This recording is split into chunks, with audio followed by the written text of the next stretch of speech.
Berselingkuh merupakan perbuatan nista dan hina. Akan tetapi menuduh pasangan berselingkuh tanpa adanya bukti atau laporan yang terpercaya juga akan berujung kepada robohnya keharmonisan rumah tangga, terlebih apabila buru-buru menggembar-gemborkan ke media sosial. Boleh jadi pihak yang tertuduh akan merasa malu dan hancur harga dirinya tatkala dituduh dengan sesuatu yang tidak dilakukannya. Selain itu, stres, depresi, hingga tekanan batin tentu akan menghujani si tertuduh apabila terlanjur menyebar di tengah masyarakat.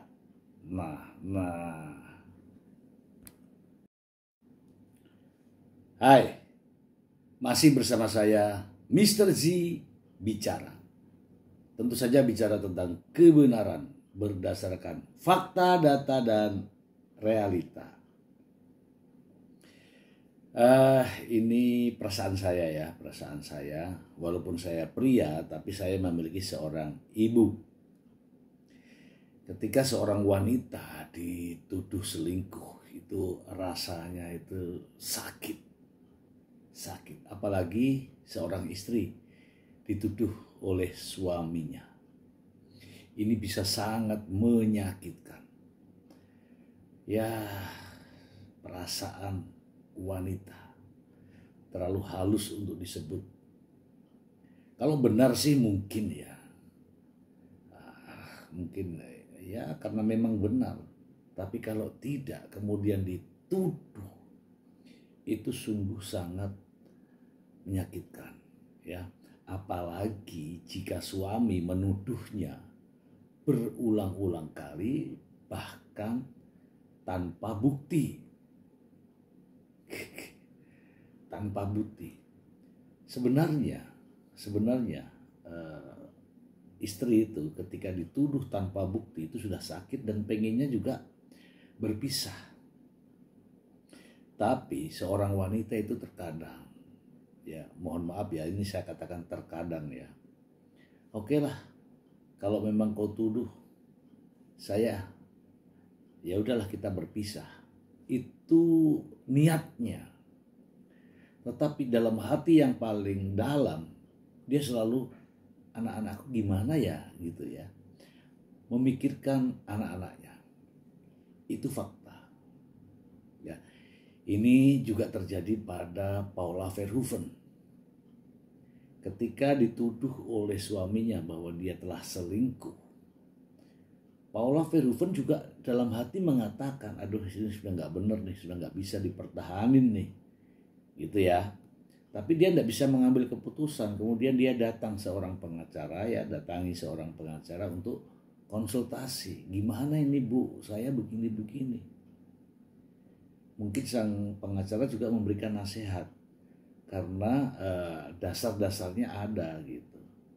Dan ternyata benar, Paula ngikutin arahan dari sang pengacara.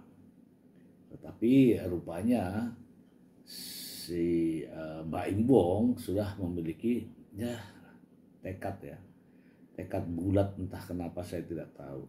Tapi terkadang itu ya teman-teman ya, seorang pria itu kalau sudah emosi kemudian tak terkendali, apalagi kalau sudah menyatakan diri sakit hati gitu ya, pasti akan diwujudkan gitu. Itu pria, karena saya pria, namun saya memiliki pengalaman ya, jujur saja pengalaman dengan ibu saya gitu ya. Ketika saya masih kecil itu terngiang-ngiang itu. Dan saya yakin ibu saya akan gitu ya. Ibu saya apa yang diomongkan itulah yang apa adanya gitu. Oke teman-teman ya. Jadi Paula Verhoeven itu merasakan hal itu ya jujur saja mental dan perasaannya itu sudah terlukai. Sehingga saat ini ya, mohon maaf ya teman-teman ya, saat ini kalau ada kegiatan Paula Verhoeven itu adalah salah satu cara menghilangkan rasa luka yang teramat sangat dalam. Saya ingin membacakan ini ya kepada teman-teman semua. Ini bagus sekali ya, bagus sekali. Langsung saja nanti saya bacakan karena ini berkaitan dengan apa yang terjadi terhadap diri Paula Verhoeven dan Mbak Im Wong. Juga mungkin ya terjadi kepada keluarga-keluarga yang lain. Nah, ini rubrik sangat bagus ya. Ketika saya coba membacanya, ternyata bagus, tepat untuk kita jadikan sebagai referensi lah ya. Ini judulnya ya teman-teman ya, bahaya selingkuh dan tuduhan perselingkuhan terhadap pasangan. Perselingkuhan kerap menjadi sebab perceraian suami istri. Kemunculan orang ketiga dalam rumah tangga berdampak negatif terhadap keutuhan dan keharmonisan yang dibangun. Selain perilaku selingkuh itu sendiri, tuduhan perselingkuhan terhadap pasangan yang dilontarkan tanpa bukti, kecuali hanya cemburu semata, sama bahayanya. Baik suami maupun istri harus sama-sama menjaga bahtera rumah tangga dari perselingkuhan. Apalagi perselingkuhan terjadi, dampaknya bukan hanya pada pasangan dan hubungan rumah tangga saja, namun juga dampaknya terhadap anak juga. Ini ya, bagus sekali ya teman-teman ya. Oke, kita lanjutkan. Definisi selingkuh mengutip Saleha dan Kurniasih dalam artikelnya, perselingkuhan didefinisikan sebagai tindakan pelanggaran oleh seseorang yang telah memiliki pasangan terhadap norma-norma yang mengatur tingkat keintiman emosional atau fisik dengan orang lain di luar hubungannya dengan pasangan. Kayak ini dari psikologi ya. Dampak negatif perselingkuhan bagi pasangan. Perselingkuhan memiliki dampak negatif terhadap pelaku dan korban. Terhadap kondisi psikologis korbannya, perselingkuhan dapat menyebabkan depresi, stres, dan cemas. Ini dari ahli psikologis. Dampak negatif perselingkuhan bagi anak. Efek negatif perselingkuhan bagi anak adalah depresi dan tidak mendapat contoh serta teladan baik yang dapat diikuti. Perselingkuhan terkadang menimbulkan kebencian di hati anak, sehingga ia turut membenci seseorang berdasarkan gender karena ayah atau ibunya berselingkuh. Dampak negatif perselingkuhan bagi pelaku antara lain adanya proses psikologis negatif yang dirasakan, termasuk perasaan malu, bersalah, dan terus-menerus memikirkan perselingkuhan itu. Emosi ini dirasakan berulang-ulang seperti siklus tanpa akhir. Seraya menghadapi dampak negatif tersebut, pelaku perselingkuhan juga harus menghadapi dampak psikologis yang dirasakan oleh korban. Korban mungkin masih merasa tersakiti, penuh kemarahan, sakit hati, merasa dikhianati, kesulitan mengendalikan emosi, dan ingin membalas dendam kepada pelaku. Salah satu caranya yaitu menghindar dari komunikasi. Tentunya kondisi seperti ini disebutkan tadi akan menyiksa pelaku secara terus-menerus karena tindakan perselingkuhan yang dilakukannya. Ini juga dari jurnal psikologis ya. Dampak negatif perselingkuhan bagi keharmonisan rumah tangga, ini yang penting ya. Dampak negatif perselingkuhan bagi keharmonisan rumah tangga tidak dapat dipungkiri. Nista perselingkuhan menghancurkan bahtera rumah tangga yang dibangun oleh pasangan. Perselingkuhan tentu akan menyebabkan perselisihan dan pertengkaran. Sementara Badan Pusat Statistik menunjukkan bahwa perselisihan dan pertengkaran menjadi penyebab terbanyak kasus perceraian sepanjang tahun, yaitu tahun 2016 sampai 2023 sangat tinggi. Dampak negatif perselingkuhan dari sisi sosial. baik bagi pelaku maupun korban. Di antara dampak negatif tersebut adalah pengucilan dari lingkungan sosial, perkembangan sosial anak, hingga reputasi yang tercemar. Perselingkuhan dalam perspektif Islam. Dalam Islam memang tidak ditemukan adanya istilah perselingkuhan secara spesifik. Hanya saja istilah bagi seorang laki-laki yang sudah menikah kemudian berzina dengan seorang perempuan atau sebaliknya, maka disebut dengan zina muhsan. Hukuman zina muhsan sangat berat dalam konteks hukum Islam, yaitu dirajam. Kini penegakan hukum seperti ini memang sudah tidak diterapkan. Akan tetapi kiranya menjadi teguran keras bagi setiap pasangan agar jangan membuka celah pintu perselingkuhan, apalagi hingga ke tahap perzinahan. Kiat-kiat mencegah celah perselingkuhan. Perselingkuhan dapat dihindari ketika suami dan istri berkomitmen kuat untuk menjaga hubungan mereka dan menghindari desir ketertarikan kepada lawan jenis lain dimanapun, baik di dunia nyata hingga di media sosial. Ingat nih ya teman-teman ya, jangan tergoda dengan orang lain baik di dunia nyata maupun di dunia media sosial ya. Terkait hal ini secara implisit Allah telah memerintahkan umat muslim untuk menjaga pandangan terhadap lawan jenis yang bukan mahram, yang salah satu tujuannya agar terhindar dari ketertarikan yang terlarang, seperti ketertarikan suami atau istri terhadap lawan jenisnya. Allah berfirman yang artinya, katakanlah kepada laki-laki yang beriman, hendaklah mereka menjaga pandangannya dan memelihara kemaluannya. Demikian itu lebih suci bagi mereka. Sesungguhnya Allah Maha teliti terhadap apa yang mereka perbuat. Dari Quran surat An-Nur ayat 30. Selain menjaga pandangan, Rasulullah Shallallahu Alaihi Wasallam juga pernah menegaskan bahwa seseorang yang merusak keharmonisan sebuah rumah tangga, sebuah keluarga, dengan cara entah menjelek-jelekan istrinya di depan suaminya atau sebaliknya. Begitu juga menggoda suami atau istri orang supaya tertarik pada dirinya dengan membeberkan kebaikan-kebaikannya. Perbuatan seperti ini dikecam oleh Nabi Muhammad SAW hingga disebut sebagai bukan dari golongan beliau.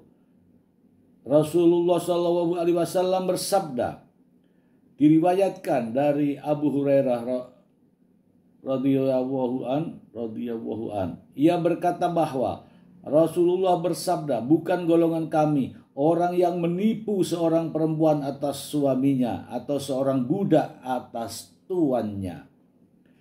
Perselingkuhan dalam perspektif hukum positif.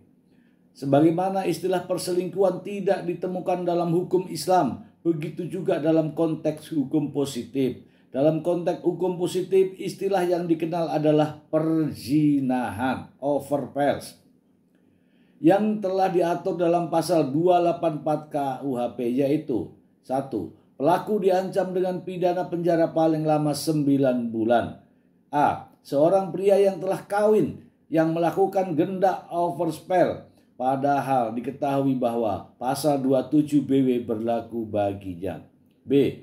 Seorang wanita yang telah kawin yang melakukan gendak, padahal diketahui bahwa pasal 27 BW berlaku baginya. Ini seorang laki-laki ataupun pria yang telah menikah ya.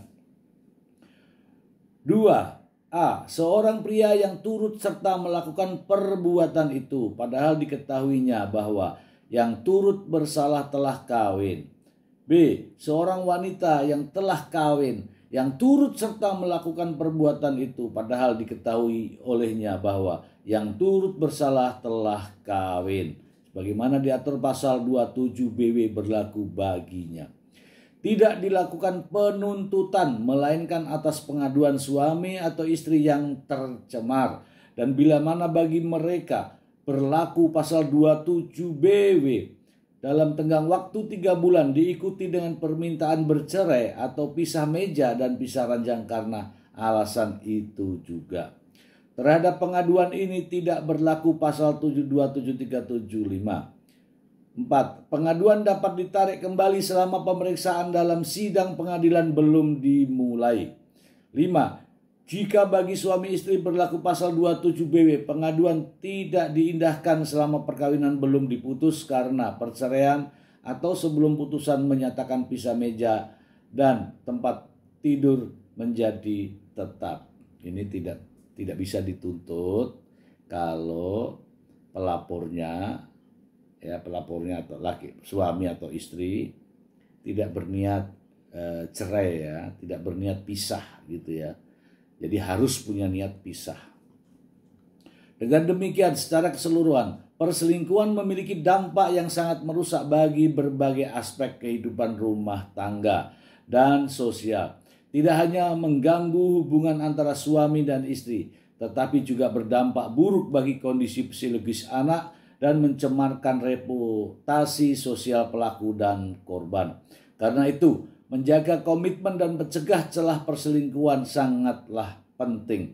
Dengan selalu berpegang pada nilai-nilai agama serta etika, suami dan istri dapat membangun hubungan lebih harmonis dan kokoh, serta memberikan teladan yang baik bagi anak-anak mereka.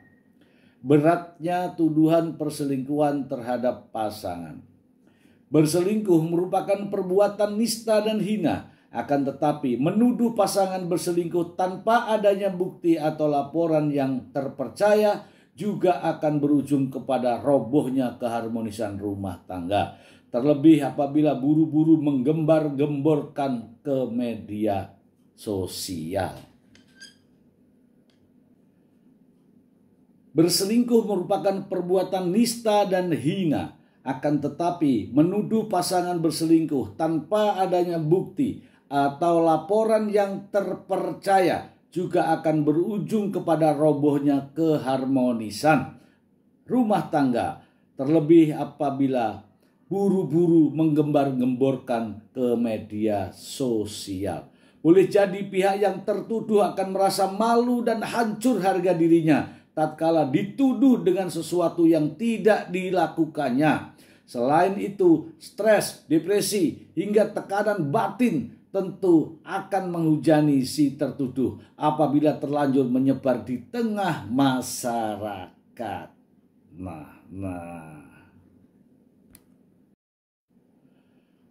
Bahaya fitnah dalam tuduhan perselingkuhan. Ketika menuduh perselingkuhan terhadap pasangan secara serius sesuai definisi selingkuh yang telah disebut di atas, apapun jenis perselingkuhannya, maka ia di saat yang bersamaan dirinya telah menebar fitnah dan perbuatan tersebut sangatlah kejam. Dalam Quran surat Al-Baqarah ayat 217, fitnah lebih kejam daripada pembunuhan. Apabila menuduh pasangan telah melakukan perselingkuhan hingga berhubungan badan atau berzina, maka jangan anggap tuduhan tersebut enteng atau ringan. Tuduhan terhadap seorang bahwa dia telah berzina implikasinya begitu besar. Tuduhan zina dalam hukum Islam. Jika kita melihat ke dalam kitab fikih, mendakwa seseorang telah berbuat zina tanpa didasari bukti yang kuat atau sekadar hinaan saja disebut dengan istilah kadzaf. Secara syara, kadzaf berarti melempar tuduhan zina sebagai bentuk penghinaan. Hukuman kadzaf dalam konteks hukum pidana Islam berat sekali, yaitu 80 kali cambukan. Meskipun kini prakteknya tidak ada lagi. Adapun kesaksian tentang perbuatan zina yang sesungguhnya di hadapan hakim tidak termasuk kepada perbuatan asal tuduh. Pembuktian kadzaf dalam hukum Islam dan hukum positif. Adapun pembuktian terhadap kadzaf, tuduhan ya, dalam konteks hukum Islam dapat dilakukan dengan 3 tahap. 1. Adanya 4 orang saksi dari kalangan kaum muslim. 2. Pengakuan langsung dari pelakunya. 3. Penolakan dengan sumpah dari terdakwa. Dalam konteks konteks hukum positif terdapat pasal 184 ayat 1 KUHP Perdata. Setidak-tidaknya terdapat alat bukti yang sah. 1. Keterangan saksi. 2. Keterangan ahli. 3. Surat. 4. Petunjuk. Dan 5. Keterangan terdakwa. Apabila kadzab atau tuduhan zina tak berdasar, tidak terbukti, maka tentu saja dihitung sebagai dosa besar. Sebagaimana disebut dalam Al-Quran, yang artinya sesungguhnya orang-orang yang menuduh wanita-wanita yang baik-baik, yang lengah lagi beriman, berbuat zina, mereka mendapat laknat di dunia dan akhirat, dan bagi mereka azab yang besar. Surat An-Nur ayat 23. Menuduh zina tanpa dasar adalah dosa besar.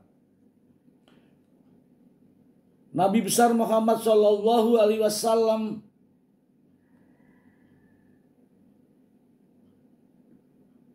mengatakan dalam hadisnya, jauhilah oleh kalian 7 dosa besar yang menghancurkan kalian. Para sahabat bertanya, apa itu wahai Rasulullah? Beliau bersabda, menyekutukan Allah, sihir, membunuh jiwa yang diharamkan oleh Allah kecuali dengan hak, memakan harta riba, memakan harta anak yatim, lari dari medan perang, dan menuduh berzina terhadap perempuan beriman yang tidak tahu menahu serta senantiasa menjaga kehormatannya. Tuduhan zina tanpa dasar adalah pembunuhan karakter. Alasan penting mengapa tuduhan zina tanpa dasar menuai dosa besar adalah karena ia memiliki kaitan dengan martabat manusia. Tuduhan zina yang diaminkan oleh hakim dalam konteks jinayat meniscayakan si tertuduh untuk dirajam hingga berpotensi meninggal. Tentu saja tuduhan seperti ini juga akan melahirkan pembunuhan karakter terhadap korbannya. Tuduhan zina dan berselingkuh dalam hukum positif. Dalam konteks hukum positif, tuduhan zina atau perselingkuhan yang tidak terbukti benar dapat ditindak pidana pencemaran nama baik sebagaimana tercantum dalam Kitab Undang-Undang Hukum Pidana dalam pasal 310 ayat 1 ayat 2 menyebutkan pelaku dapat dipenjara paling lama 9 bulan atau denda paling banyak Rp300. Apabila perbuatan tersebut dilakukan dengan tulisan atau gambar yang disiarkan, ditempel, dipertunjukkan kepada khalayak umum, maka diancam dengan pidana paling lama 1 tahun 4 bulan. Kesimpulan, sebagai penutup, tentu ini sangat penting untuk diingat bahwa baik berselingkuh maupun menuduh pasangan berselingkuh tanpa bukti yang kuat adalah tindakan yang sangat berbahaya dan merusak. Perselingkuhan menghancurkan kepercayaan dan keharmonisan dalam rumah tangga. Sementara tuduhan palsu tentang perselingkuhan dapat menyebabkan rasa malu, depresi, dan tekanan batin bagi yang dituduh. Dengan demikian penting bagi suami atau istri untuk menjaga komunikasi, keharmonisan, dan kepercayaan dalam rumah tangga. Dengan cara ini pasangan dapat menghindari konflik yang tidak perlu dan membangun hubungan lebih kokoh dan harmonis. Oke, kita bahas sejenak ya teman-teman ya. Memang benar ya, tuduhan selingkuh itu sangat menyakitkan. Hati mana yang tidak hancur ketika suami atau istrinya menuduh pasangannya berselingkuh. Seperti yang dialami oleh Paula Verhoeven. Suaminya, Baim Wong mengatakan bahwa ada orang ketiga. Ya ada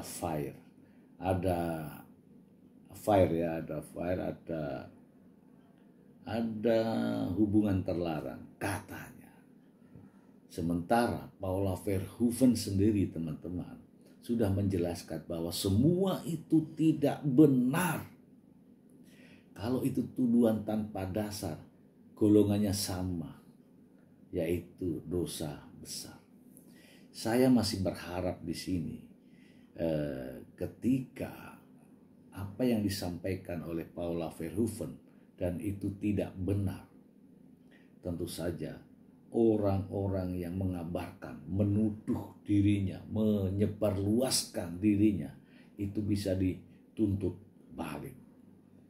Ini tuduhan serius, ngeri, bahkan sampai di Pengadilan Agama Jakarta Selatan pun ya diajukan gugatan cerai dengan dasar Paula Verhoeven berselingkuh. Walaupun sampai saat ini teman-teman, sampai saat ini belum ada bukti yang menunjukkan bahwa Paula Verhoeven selingkuh. Orang banyak berbicara, si A, si B, si C, itu belum bisa membuktikan bahwa Paula Verhoeven selingkuh. Namun apa yang terjadi terhadap diri Paula, seorang wanita, seorang istri, seorang ibu rumah tangga, seorang ibu dari anak-anaknya, ini tuduhan yang begitu serius sehingga menyebabkan rasa rendah diri, rasa kecewa, rasa putus asa, rasa tidak dihargai, rasa tidak dihormati, semua jadi satu. Dan saya hormat terhadap Paula Verhoeven dan mungkin juga ibu-ibu yang lain. Ketika ada pasangan yang menuduh itu tidak benar, Anda jangan langsung drop. Lakukan aktivitas-aktivitas lain yang positif. Dan itu semua akan menghilangkan rasa stres, depresi, dan kecewa. Sebab Anda sebenarnya, sebab wanita-wanita yang telah diuji dengan tuduhan suami selingkuh, dengan tuduhan oleh suami yang mengatakan bahwa dirinya si perempuan ini selingkuh, itu adalah ujian dan akan diberikan tingkatan yang lebih tinggi jika bisa melampaui ujian. Anda atau pasangan-pasangan Anda menuduh Anda selingkuh padahal Anda sama sekali tidak melakukan itu, maka derajat Anda akan ditingkatkan lebih tinggi. Sebab ini adalah janji yang sudah diberikan oleh Allah. Jika engkau lolos ujian, maka kamu akan ke tingkat yang lebih baik. Untuk itu teman-teman, kita semua, jika ada tudingan-tudingan yang tidak benar, ya, yang tidak pantas, yang tidak menghargai, yang tidak menghormati kepada kita, bersabarlah, bersabarlah. Semoga kita bisa mengambil hikmahnya dan ditingkatkan derajatnya oleh Yang Maha Kuasa. Paula Verhoeven bukan satu-satunya wanita. Banyak Paula-Paula yang lain, baik di desa, di pelosok, di hutan, dan di seluruh Nusantara. Banyak hal semacam ini. Ayo mari kita semua kuatkan diri Anda. Kuatkan diri Anda. Jangan sampai Anda lemah gara-gara dituduh pasangan Anda selingkuh. Tetaplah semangat dan teruslah berdoa. Semoga bermanfaat. Terima kasih.